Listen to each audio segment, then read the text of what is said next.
In November, my friends and I set out on a loosely planned trip to Yosemite. Our goal was to find snow, snowshoe up a hill, and then ride our snowboards down. Unfortunately, the snow came way late in 2021, and there was not much to be found in late November. When we landed, we did stop and take a look at El Capitan, then managed to snag a campsite at the infamous Camp 4, and walked a mile to catch a nice sunset at Taft Point.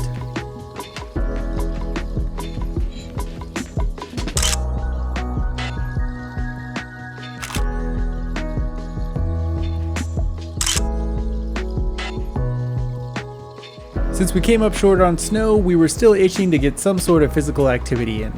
So on our way out of Yosemite towards the southern entrance, we decided to check out the Chilnualna Falls hike.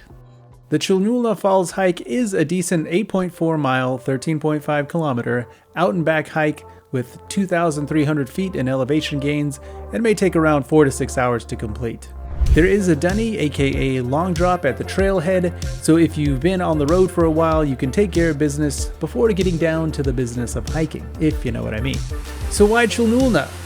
Well, part of the hype of this hike is that there are not one, not two, but 3 waterfalls to see on this trail. Whereas in the valley, you'll only find 2 on the more popular Mist Trail. Granted, not all waterfalls are on the same level, but if you want to see some waterfalls with a fraction of the crowd you'll get on the Mist Trail, Chilnualna Falls is the hike for you.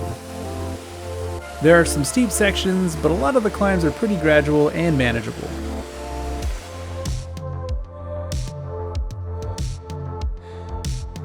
If you feel you aren't a strong hiker, just bring enough water and your go-to snacks for fuel and you'll be just fine.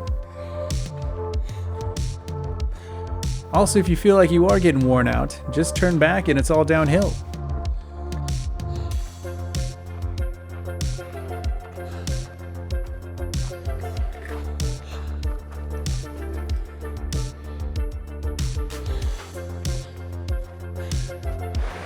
Almost there.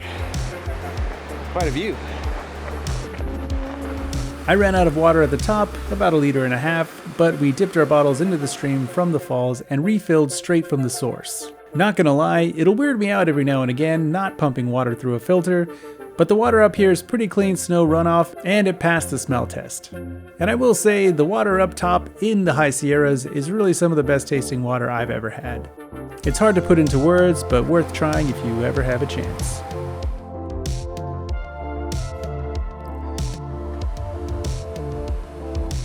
We enjoyed some snacks and a well-earned break at the top. Peter is the adventurous one and got closer to the falls for a better picture. Me, on the other hand, I was tired, and so this is the shot I got of the falls at the top. But I promise I'll work on some cardio so I'm less tired at the top to get some of those dedicated shots.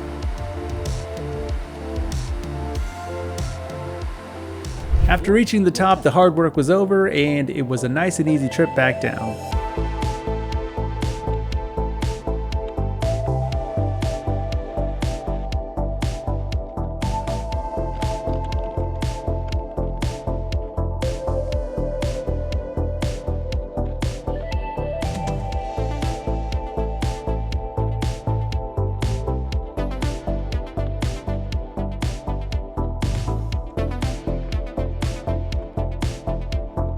Overall, this was sort of a great example of when things do not go to plan, even if it's a loose plan. I think if you keep your eyes and mind open, you can salvage almost any trip and still make an adventure out of it. Large or small, you can still find some stoke. And on that note, thanks for watching, and we'll catch you on the next one. Now get out and take a hike.